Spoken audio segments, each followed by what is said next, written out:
Estaba allí, parada frente al cajón vacío de mi oficina, con las manos temblando y el corazón latiendo tan fuerte que parecía querer salirse del pecho. Todos mis documentos habían desaparecido. Escrituras, poderes notariales, testamento, certificados, todo. Mi voz salió débil, casi un susurro roto. ¿Dónde están mis papeles? Mi hija Mariana desvió la mirada, mordiéndose el labio inferior como siempre hacía cuando mentía desde pequeña. Fue entonces que él entró en la sala con aquella sonrisa que yo había aprendido a temer, aquella sonrisa que disfrazaba veneno con encanto. Ricardo, mi yerno, cruzó los brazos y dijo con una tranquilidad aterradora: «Vieja rica es peligro, suegra, solo estamos protegiéndote de ti misma». Las palabras atravesaron mi pecho como cuchillos helados. ¿Protegiendo? Yo, que construí todo con mis propias manos, necesitaba protección. La sala empezó a girar. Me sujeté al marco de la puerta, sintiendo mis piernas flaquear. Mariana finalmente me miró, pero sus ojos no tenían la dulzura que yo conocía. Había allí algo nuevo, algo que me aterrorizó más que la ausencia de los documentos, complicidad. Mi propia hija estaba al lado de él, contra mí.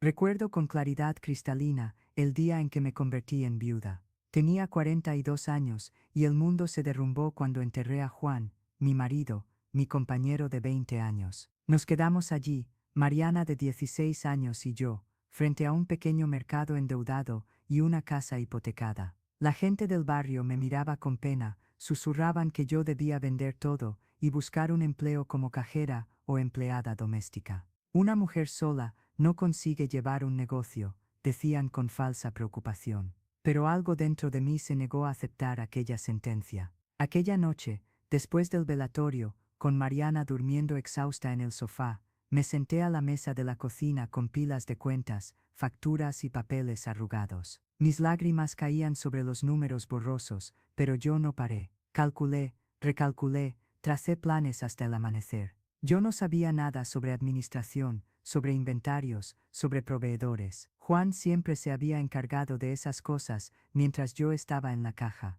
Pero yo tenía algo que ningún curso podría enseñar: la determinación feroz de quien no tiene alternativa a no ser vencer. Los primeros años fueron una guerra silenciosa. Me levantaba a las 5 de la mañana, preparaba el café de Mariana, abría el mercado a las 6, atendía clientes, revisaba inventarios, negociaba con proveedores que me trataban con desdén por ser mujer. ¿Dónde está su marido?, preguntaban, y yo respondía con una sonrisa firme: está hablando con la dueña. Aprendí a leer cada movimiento del mercado, cada cambio de humor de los clientes, cada oscilación de precio. Hice cursos nocturnos de administración, cargando apuntes pesados junto con las bolsas de compras. Mariana se quejaba de mi ausencia, de las cenas frías, de las reuniones escolares que yo perdía. «Solo piensas en ese mercado», gritó ella una vez, a los 18 años, lágrimas de rabia escurriendo por el rostro. Yo quería abrazarla, explicarle que cada hora extra que yo trabajaba era por ella, para garantizar su facultad, su futuro. Pero yo estaba tan cansada que apenas respondí: «Un día lo entenderás». Ese día nunca llegó de la forma que imaginé. El mercado creció, lentamente, dolorosamente, pero creció. Sal de las deudas, reformé el espacio, contraté empleados. 5 años después de la muerte de Juan, abrí una segunda tienda. 10 años después, tenía una pequeña red de 4 supermercados. Las mismas personas que dudaron de mí ahora me saludaban con respeto reverente. «Doña Elena, usted es un ejemplo», decían, y yo sonreía educadamente, mientras pensaba en todas las noches que lloré escondida, en todos los almuerzos que me salté para economizar, en todas las veces que aguanté el llanto delante de hombres que me subestimaron. Mariana se graduó en Derecho en la mejor universidad privada de la ciudad, vistiendo ropas de marca que yo nunca pude usar, conduciendo un coche que compré para ella. Yo me contentaba con mi ropa sencilla, mi coche antiguo, mi casa modesta. El dinero que entraba yo lo reinvertía en los negocios o lo guardaba para ella, siempre para ella. Fue en una de esas fiestas de graduación que conocí a Ricardo. Él era guapo, elegante, con aquel tipo de encanto que parece natural pero es cuidadosamente cultivado. Usaba trajes bien cortados, hablaba sobre inversiones y oportunidades con una confianza que impresionaba. Mariana estaba encantada, y yo, ¿qué madre no quiere ver a la hija feliz? Él me trataba con gentileza exagerada, siempre llamándome, suegra querida, ofreciendo ayuda con los negocios. Usted trabaja demasiado, necesita descansar, decía con preocupación que parecía genuina. 6 meses después, se casaron. Yo pagué la fiesta, claro. Una celebración lujosa que duró 3 días, y costó más que mi primer mercado. Mariana estaba radiante con su vestido de encaje importado, y yo me tragué mis dudas junto con el champán caro. Las primeras señales fueron sutiles. Ricardo empezó a aparecer en la oficina de los supermercados, solo para conocer el negocio familiar, decía. Hacía preguntas sobre facturación, proveedores, cuentas bancarias, sugería modernizaciones que implicaban transferir poderes, centralizar cuentas, facilitar la gestión. La señora está envejeciendo, necesita ayuda, repetía con aquella sonrisa preocupada que me desarmaba. Yo tenía 62 años, pero me sentía fuerte, lúcida, capaz. Aún así, sus palabras plantaban semillas de duda. ¿Y si él tuviera razón? ¿Y si estuviera haciéndome demasiado vieja para administrar todo sola? Mariana apoyaba todas sus sugerencias. Madre, Ricardo entiende de negocios modernos. Tú eres de la época antigua, decía con una impaciencia nueva en su voz, como si mi experiencia de décadas fuera obsoleta comparada al diploma de administración de él y sus 2 años de trabajo en una startup fallida. Resistí inicialmente, pero la presión era constante. En las reuniones familiares, ellos formaban un frente unido, hablando sobre el futuro de la empresa, sobre sucesión natural, sobre confiar en la familia. Empecé a firmar documentos que Ricardo traía, confiando en que mi hija revisaba todo. Al fin y al cabo, ella era abogada, ¿no? Ella me protegería. Esa creencia ingenua casi me cuesta todo. Un día, mi contadora antigua, doña Carmen, pidió hablar conmigo en privado. Sus ojos demostraban preocupación genuina cuando dijo, Elena, necesito mostrarte algo. Ella esparció papeles sobre la mesa, apuntando transferencias extrañas, cambios de titularidad, que yo no había autorizado conscientemente, poderes amplios que daban poderes casi irrestrictos a Ricardo. Sentí la sangre helarse en las venas. ¿Cómo sucedió esto? Susurré. Carmen tocó mi mano. Confiaste demasiado, y la confianza en las manos equivocadas es el arma más peligrosa que existe. Si estás acompañando este relato, y te identificas con las dificultades de confiar en las personas correctas, deja tu apoyo y continúa acompañando historias reales como esta, porque a veces necesitamos los ejemplos ajenos para ver nuestra propia situación con claridad. Fue entonces que decidí actuar. Empecé discretamente a investigar, conversando con mi abogado personal, revisando contratos, entendiendo la extensión de lo que había sucedido. Descubrí que Ricardo había asumido control operacional de 2 de mis supermercados, usando los poderes para tomar decisiones sin mi conocimiento. Peor aún, había evidencias de que él estaba desviando dinero, creando empresas fantasmas, preparando el terreno para alejarme completamente de los negocios que construí. Cuando finalmente junté coraje para confrontarlos, Mariana me miró con una frialdad que nunca imaginé posible en mi hija. Madre, estás paranoica. Ricardo solo está modernizando todo. Deberías agradecer, no acusar. Sus palabras dolieron más que cualquier traición financiera. Fue cuando sucedió la escena que abrió esta historia. Llegué a casa dispuesta a tomar mis documentos personales, mis certificaciones originales, mi testamento, las escrituras de las propiedades que estaban en mi nombre. Yo necesitaba proteger lo que aún restaba, pero la gaveta estaba vacía, todo había desaparecido. Y entonces vino aquella frase, aquel veneno destilado, vieja rica es un peligro, suegra. El desprecio en su voz, la naturalidad con que dijo aquello, como si yo fuera apenas un obstáculo inconveniente en su camino hacia mi fortuna. Miré a Mariana, implorando silenciosamente que ella lo desmintiera, que se quedara de mi lado, pero ella apenas dijo, están en la caja fuerte del banco, madre, para tu propia seguridad. Seguridad. Aquella palabra se había tornado una prisión. Salí de aquella casa, mi propia casa que yo había comprado con mi sudor, sintiéndome una extraña. Anduve por la calle sin rumbo, lágrimas empañando mi visión. ¿Cómo había llegado a aquel punto? ¿Dónde me había equivocado? Dediqué mi vida entera a Mariana, sacrifiqué mi juventud, mi salud, mis chances de ser feliz nuevamente después de Juan. Nunca me permití una nueva relación, un viaje, un momento de egoísmo. Todo era para ella. Y ahora ella me veía como un peligro, un estorbo, alguien de quien necesitaba protegerse. La ironía era amarga. Yo me había vuelto rica exactamente para darle a ella todo lo que yo nunca tuve, y esa riqueza ahora era la razón por la cual ella se volvía contra mí. Me senté en un banco de plaza, aquella misma plaza donde llevaba a Mariana a jugar cuando pequeña. Yo acostumbraba a verla corriendo entre los árboles, riendo, llamándome para empujar el balancín más alto, siempre más alto. Mira, madre, estoy volando, gritaba ella, y yo me quedaba allí abajo, lista para amortiguar cualquier caída. Siempre estuve abajo, sustentando sus vuelos. ¿Cuándo fue que ella aprendió a volar sin mirar hacia abajo, sin importarle en quién pisaba? Cerré los ojos y dejé las lágrimas caer libremente. Una señora anciana se sentó a mi lado, ofreciendo un pañuelo de papel con una sonrisa gentil. ¿Problemas familiares?, preguntó con la sabiduría de quien ya ha vivido lo suficiente para reconocer ciertos tipos de dolor. Asentí, incapaz de hablar. Ella apretó mi mano.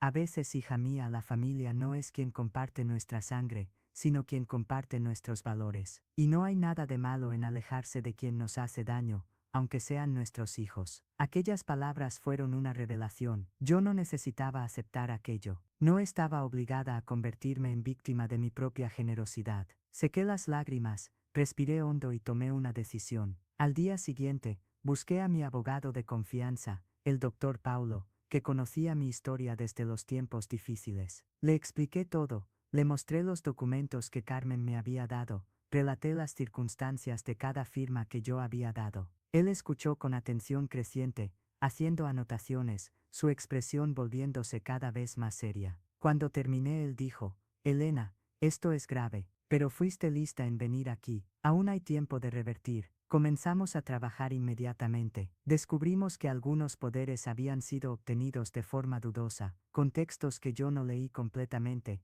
en momentos en que estaba emocionalmente vulnerable. Había base legal para contestar. Mientras tanto, continué fingiendo normalidad. Veía a Mariana y Ricardo, escuchaba sus sugerencias con asentimientos educados, firmaba lo que me pedían para firmar. Pero ahora con el doctor Paulo, revisando todo antes. Yo necesitaba tiempo para construir mi caso, para proteger mis bienes. Fue el periodo más solitario de mi vida, incluso rodeada de empleados en los supermercados, incluso viviendo en una casa grande, yo me sentía completamente sola. Por la noche, miraba fotos antiguas de Mariana bebé, intentando entender dónde perdí a mi hija. Tal vez yo había dado cosas de más y amor de menos, o tal vez amor de más y límites de menos. Las preguntas me atormentaban, pero las respuestas nunca venían. Fue Carmen quien me trajo la información que cambió todo. Ella descubrió, a través de un conocido en común, que Ricardo tenía un pasado oscuro. Antes de conocer a Mariana,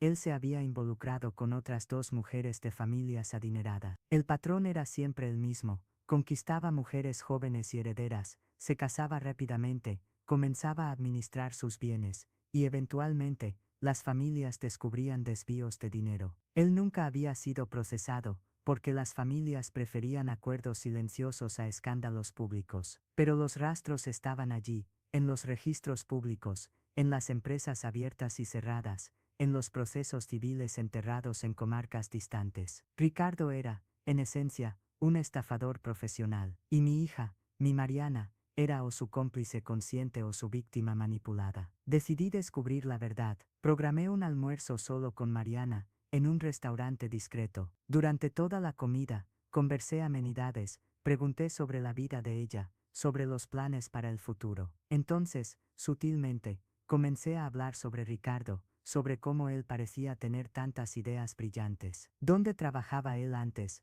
exactamente?, pregunté con inocencia estudiada. Vi la hesitación en su mirada, el momento de pánico rápidamente disimulado. En una consultoría, ya sabes, mamá. Pero yo sabía que ella estaba mintiendo. Respiré hondo y decidí arriesgar. Mariana, necesito contarte algo sobre Ricardo. Comencé a relatar calmadamente lo que había descubierto, cada caso anterior, cada patrón repetido. Vi el rostro de ella cambiar de color varias veces, rojo de rabia, blanco de shock, verde de náusea. Cuando terminé, ella estaba en silencio, las manos temblando alrededor del vaso de agua. «Estás mintiendo», dijo finalmente, pero su voz no tenía convicción. Te estoy mostrando pruebas, hija mía, respondí, colocando sobre la mesa copias de documentos que el doctor Paulo había obtenido, procesos, registros de empresas, incluso fotos de Ricardo con otras mujeres en eventos sociales de años atrás. Mariana miró aquellos papeles como si fueran serpientes venenosas. Lágrimas comenzaron a caer de sus ojos,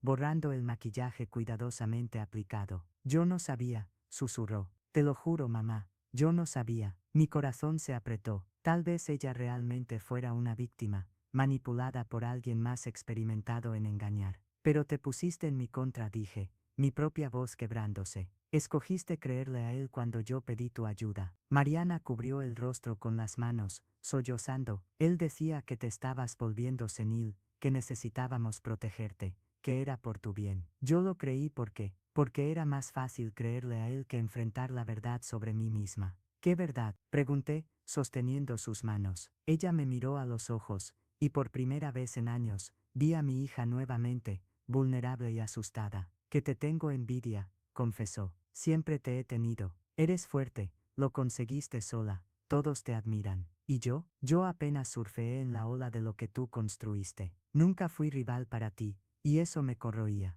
Cuando Ricardo apareció, haciéndome sentir importante, necesaria, inteligente, quise creer que finalmente tenía algo mío, alguien que me veía como más que la hija de doña Elena. La confesión de ella abrió una herida que ni siquiera sabía que existía. Había criado una hija con todo, pero olvidado de enseñarle lo más importante, que ella tenía valor propio, independiente de mis logros. Nuestro almuerzo duró horas, conversamos como no lo hacíamos hacía años, quizás hacía décadas. Reconocí mis errores, trabajar demasiado, estar ausente en los momentos importantes, medir amor en provisiones materiales en vez de presencia emocional. Mariana reconoció los suyos, resentimiento, envidia, la elección de cerrar los ojos a evidencias porque era conveniente. Salimos de aquel restaurante diferentes. Aún había rencor, aún había un largo camino por delante, pero había también algo que no existía hacía mucho tiempo: honestidad. Mariana prometió que me ayudaría a recuperar mis documentos y deshacer las maniobras de Ricardo. Pero mamá, alertó ella, él no va a aceptar esto pacíficamente. Él es peligroso cuando se siente acorralado. Ella tenía razón. Cuando Ricardo descubrió que Mariana me había contado todo, y que estábamos juntas revirtiendo los poderes y transferencias, él explotó. Apareció en mi casa en una noche lluviosa, empapado y furioso, golpeando la puerta. Cuando abrí, él entró como un huracán. Tu perra malagradecida, gritó, y por primera vez tuve miedo real de él. Pero antes que pudiera avanzar, dos guardaespaldas que había contratado por precaución aparecieron. Ricardo paró, jadeando, percibiendo que estaba rodeado. Vas a pagar por esto, escupió las palabras en mi dirección. Mantuve mi voz firme, a pesar del corazón disparado. No, Ricardo, tú eres quien va a pagar. Voy a demandarte por apropiación indebida, falsedad ideológica, y todas las otras acusaciones que mi abogado consiga comprobar. Y esta vez, no habrá acuerdo silencioso. Vi el miedo atravesar su rostro. Él no esperaba resistencia, mucho menos de esta magnitud. Hombres como él apuestan a la sumisión, al silencio de las víctimas. Mariana nunca va a estar de tu lado, intentó como último recurso. Estás equivocado, dijo mi hija, surgiendo detrás de mí. Ricardo la miró con una mezcla de shock y odio. Idiota, ¿no ves que ella te está manipulando? Mariana no se abalanzó. No, Ricardo, tú me estabas manipulando. La diferencia es que mi madre me ama. Tú solo amabas el dinero de ella. Los guardaespaldas lo escoltaron para afuera mientras él vociferaba amenazas vacías. Cuando la puerta se cerró, Mariana y yo nos abrazamos, llorando, de alivio, de miedo, de recomienzo. Los meses siguientes fueron de reconstrucción en todos los sentidos. En el ámbito legal, conseguimos recuperar todo que Ricardo había tomado. Él intentó negociar, amenazar, hasta sobornar, pero esta vez había consecuencias reales. Acabó respondiendo a procesos criminales y civiles, su reputación finalmente expuesta. Las otras familias que él había engañado encontraron coraje para hablar cuando supieron de mi caso. En el ámbito personal, Mariana y yo reconstruimos nuestra relación ladrillo por ladrillo. No fue fácil ni rápido. Hubo discusiones, lágrimas, sesiones de terapia familiar. Aprendí a dar a ella espacio para construir su propia identidad, sus propios éxitos. Ella decidió trabajar en un bufete de abogados especializado en derecho de familia, ayudando a otras mujeres en situaciones semejantes. Encontró propósito, y finalmente, paz consigo misma. En cuanto a mí, aprendí que dinero sin sabiduría es peligroso, que generosidad sin límites se vuelve flaqueza, que confiar no significa ignorar señales de alerta. Revisé completamente mi estructura patrimonial. Creé guardias legales más robustas. Involucré profesionales de confianza en todas las decisiones importantes. Pero por encima de todo,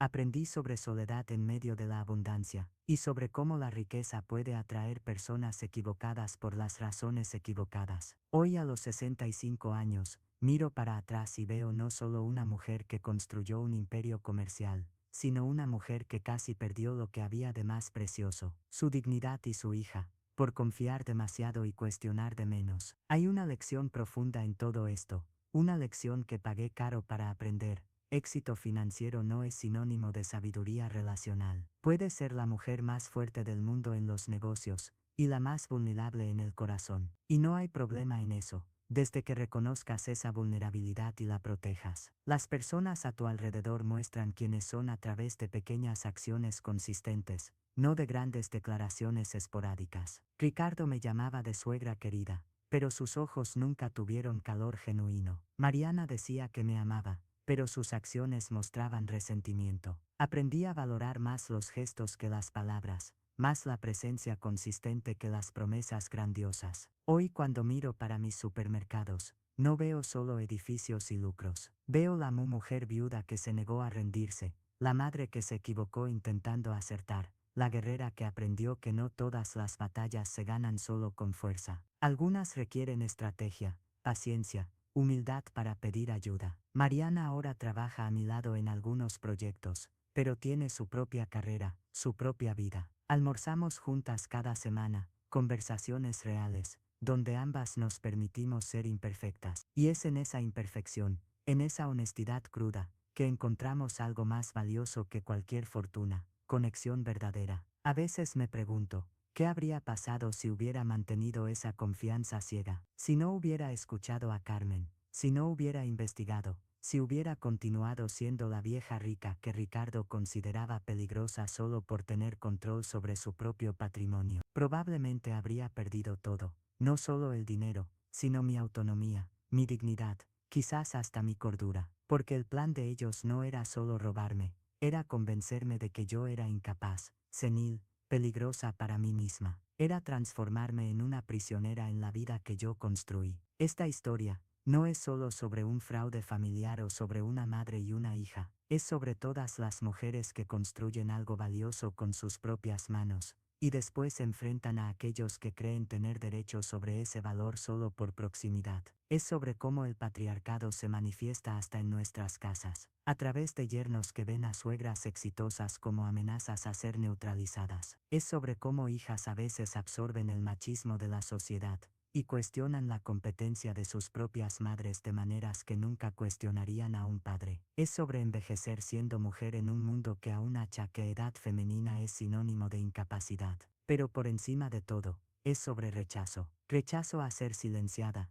disminuida, robada. Rechazo a aceptar que mi edad o mi género me hacen menos capaz de decidir sobre mi propia vida. Rechazo a permitir que el amor materno sea usado como arma contra mí. Aprendí que amar no significa aceptar abuso, que ser madre no significa ser felpudo, que proteger a la hija a veces significa protegerse de ella, al menos temporalmente, hasta que ambas puedan reencontrarse en terreno más saludable. Si estás leyendo esto y reconoces patrones similares en tu vida, sea con hijos, cónyuges, parientes o cualquier persona que intenta controlar tu autonomía usando amor como moneda de cambio, sabe que no estás sola, sabe que cuestionar, investigar, protegerse legalmente no es traición ni paranoia, es supervivencia, es dignidad, es el respeto propio que nadie puede quitarte a menos que vos lo entregues. Y yo casi lo entrego, casi dejo que la culpa maternal, la soledad, el cansancio de décadas me convencieran de que abrir mano del control era más fácil que continuar luchando. Hoy cuando paso por los pasillos de mis supermercados, y veo empleados que están conmigo hace años, algunos desde el primer mercadito,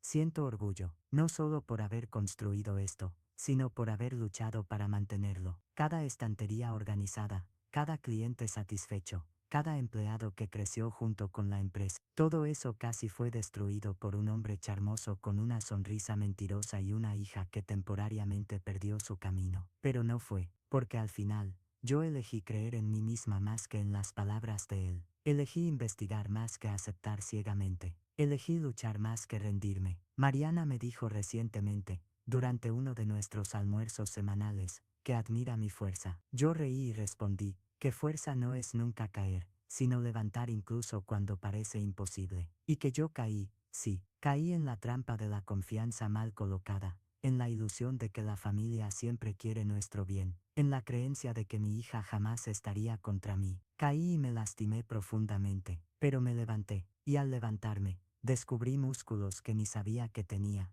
una resiliencia forjada no solo en el éxito, sino en el casi fracaso, en la casi pérdida de todo. Esta es mi verdad. Ser llamada peligro por tener control sobre mi propia vida fue paradójicamente uno de los mayores elogios que ya recibí, porque sí, soy peligrosa, peligrosa para estafadores, para manipuladores, para cualquier uno que puede usarme. Soy peligrosa porque aprendí que vivir mucho, construir mucho, conquistar mucho, no me torna obligada a entregar nada de eso para apaciguar el ego o la ganancia ajena. Soy peligrosa porque me rehúso a ser víctima de mi propia bondad. Y si eso me torna una vieja rica peligrosa, que así sea. Prefiero ser peligrosa a ser víctima. Prefiero ser temida por mi autonomía a ser amada por mi sumisión. La vida me enseñó que héroes y villanos ni siempre usan las máscaras obvias. A veces, el villano llega con flores y palabras dulces. A veces, la heroína somos nosotras mismas, eligiendo dignidad sobre paz falsa.